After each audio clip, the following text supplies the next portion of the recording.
Olá, seja muito bem-vindo aqui ao canal Fé, Salvação e Obras. E hoje, neste vídeo, eu gostaria de tratar com você a respeito de um versículo, no mínimo, intrigante. É o versículo onde Yeshua parece estabelecer uma métrica para servir para nós de referência, para avaliarmos se nós entraremos ou não no reino vindouro. O versículo é este: Porque vos digo que se a vossa justiça não exceder a dos escribas e fariseus, de modo nenhum entrareis no reino dos céus. Mateus 5:20. Bom, para nós entendermos profundamente o que Yeshua estava querendo dizer neste verso 20, é necessário nos atentarmos o que foi dito versos antes. Acompanhe a leitura novamente desde o verso 17. Não cuideis que vim destruir a lei ou os profetas. Não vim destruir, mas cumprir. Porque em verdade vos digo que, até que o céu e a terra passem, nem um jota ou um tio jamais passará da lei sem que tudo seja cumprido. Qualquer, pois, que violar um desses mandamentos, por menor que seja, e assim ensinar aos homens, será chamado menor no reino dos céus. Aquele, porém, que os cumprir e ensinar, será chamado grande no reino dos céus. Porque vos digo que se a vossa justiça não exceder a dos escribas e fariseus, de modo nenhum entrareis no reino dos céus. Mateus 5, 17 a 20. Estes versos são muito importantes, pois eles revelam a obra do Messias e aquilo que é esperado dos discípulos de Yeshua. E o primeiro alerta que nós temos aqui é este: Yeshua não veio anular a Torá, como muitos teólogos afirmam. Yeshua foi categórico: não cuideis que vim destruir a lei ou os profetas.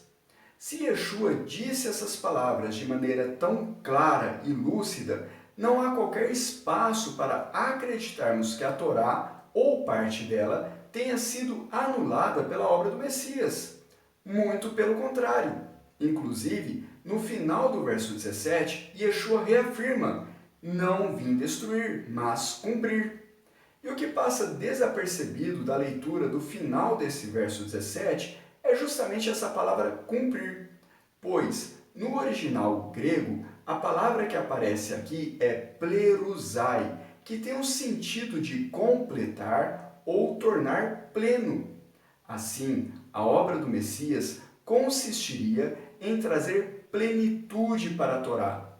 E é justamente sobre isso que o apóstolo Paulo fala na sua carta aos Romanos, no capítulo 8, onde nós lemos o seguinte: Porquanto o que era impossível à lei, visto como estava enferma pela carne, Deus, enviando o seu Filho em semelhança da carne do pecado, pelo pecado condenou o pecado na carne. Romanos 8, 3. O Eterno é claro em afirmar que o propósito da Torá era produzir em nós vida através da obediência aos seus mandamentos. Mas nós estávamos enfermos pela nossa inclinação carnal ao pecado. E ao invés de atrairmos vida pela obediência, nós atraímos maldição e morte pela desobediência aos mandamentos da Torá. Assim, através do sacrifício de Yeshua, que expia os nossos pecados e traz o perdão, Yeshua nos livrou da maldição da Torá e, através do seu Espírito, passou a escrever a sua Torá no coração de todos aqueles que nele confiam, que é a obra da santificação. Desta forma, Yeshua não anula a Torá, mas reafirma ela através da obra de santificação, escrevendo os mandamentos da Torá no coração e na mente dos seus servos. E é por isso que Yeshua, nos versos 18 e 19, diz que, se nós desobedecermos os menores dos mandamentos e assim ensinarmos os homens, nós seremos chamados menores no reino dos céus. Mas, se nós cumprirmos até mesmo os menores dos mandamentos e assim ensinarmos aos homens, seremos chamados grande no reino vindouro. Perceba que, em nenhum momento, Yeshua está falando de condenação ou de estar fora do reino, mas ele está falando a respeito dos galardões que serão distribuídos aos seus servos no reino. Isso se dá porque a Torá nos ensina a andarmos de maneira a agradar a Deus. E assim, conforme nós aplicamos os princípios da Torá em nossas vidas, mais acertada será a nossa caminhada com o Eterno. Mas aí vem o verso 20, e parece que dá um nó na nossa cabeça. Porque aqui no verso 20, Yeshua está falando sim de exclusão do reino. E ele estabelece que se a nossa justiça não exceder a dos escribas e fariseus, de maneira alguma entraremos no reino.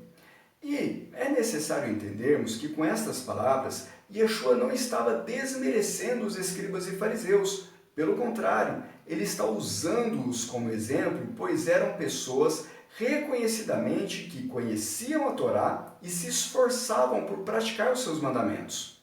Em outro momento, Yeshua atesta que o ensino dos fariseus era válido e que nós deveríamos aprender com eles, dizendo: na cadeira de Moisés estão assentados os escribas e fariseus. Todas as coisas, pois, que vos disserem que observeis, observai-as e fazei-as, mas não procedais em conformidade com as suas obras, porque dizem e não fazem. Mateus 23, 2 e 3. Perceba que neste verso, Yeshua está dizendo para nós ouvirmos os ensinos dos fariseus e praticá-los, mas não imitá-los nas suas obras. É claro que Yeshua está se referindo à hipocrisia de alguns dos principais dos fariseus e não condenando todos os fariseus. Mas, voltando ao verso 20 do capítulo 5, vamos ver que Yeshua está usando os fariseus como exemplos de pessoas justas que se esforçavam por praticar a Torá, porém falhavam num aspecto primordial, a intenção do coração. Em todos os evangelhos nós vamos ver Yeshua tecendo severas críticas quanto à religiosidade dos fariseus e ao posicionamento de muitos deles de se colocarem como juízes, esquecendo da misericórdia prescrita pela Torá. Apesar de conhecerem muito bem os mandamentos e se esforçarem por praticá-los, eles faziam isso por religiosidade e por buscarem estarem justos perante Deus. É justamente neste ponto que a nossa justiça deve exceder a dos escribas e fariseus. Nos versos seguintes, nós vamos ver Yeshua combatendo a obediência mecânica aos mandamentos e aplicando os princípios da Torá no íntimo do coração do homem. Ouviste o que foi dito aos antigos: não matarás, mas qualquer que matar será réu de juízo.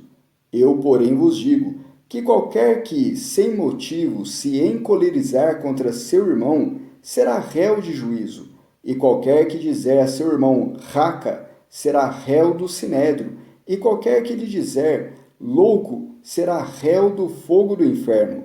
Ouviste o que foi dito aos antigos: não cometerás adultério. Eu, porém, vos digo que qualquer que atentar numa mulher para a cobiçar, já em seu coração cometeu adultério com ela. Outro sim, ouviste o que foi dito aos antigos: não perjurarás, mas cumprirás os teus juramentos ao Senhor. Eu, porém, vos digo que de maneira nenhuma jureis, nem pelo céu, porque é o trono de Deus, nem pela terra, porque é o escabelo de seus pés, nem por Jerusalém, porque é a cidade do grande rei. Mateus capítulo 5, versos 21 e 22, 27 e 28, 33 a 35. Em outras palavras, Yeshua está dizendo que nós não devemos estar apegados à literalidade da Torá, e nem olharmos para a Torá apenas como um conjunto de leis e regras, mas que nós devemos estar atentos aos princípios da Torá e aplicá-los ao nosso coração. Isso por amarmos a Deus e desejarmos viver segundo a sua vontade. Dessa forma, nós vamos entender que é possível que alguém descumpra os menores mandamentos e assim ensine aos outros, E, ainda assim, a sua justiça excederá a dos escribas e fariseus, pois este alguém pode estar descumprindo os mandamentos por ignorância ou por falta de compreensão, ou até mesmo por falta de oportunidade de conhecer mais a fundo a respeito dos mandamentos. No entanto, este alguém, em seu amor pelo Eterno, procura aplicar no seu íntimo, no seu coração, tudo aquilo que ele conhece a respeito da vontade de Deus para ele. Mas, infelizmente, também existem aqueles que, além de descumprirem os mandamentos, ainda têm uma justiça pífia, muito inferior à dos escribas e fariseus, pois tudo que vivem e ensinam está baseado na religiosidade e na sua necessidade de se autoafirmar como justo diante de Deus. A esses, o único alerta que é necessário que ouçam é: arrependei-vos, porque o reino de Deus está próximo. Portanto, procure estudar a Torá. Procure estudar o que Yeshua ensinou a respeito da Torá. E procure aplicar no seu coração tudo aquilo que o Espírito de Deus te revelar através da sua palavra. E faça isso por reconhecer o amor de Deus a você através da obra redentora de Yeshua e também pelo seu amor a Ele. Se você gostou desse vídeo, curta, compartilhe com seus amigos e não se esqueça de se inscrever no canal e ative o sininho para que você seja notificado sempre que nós postarmos um novo vídeo. Que o Eterno nos abençoe. Shalom.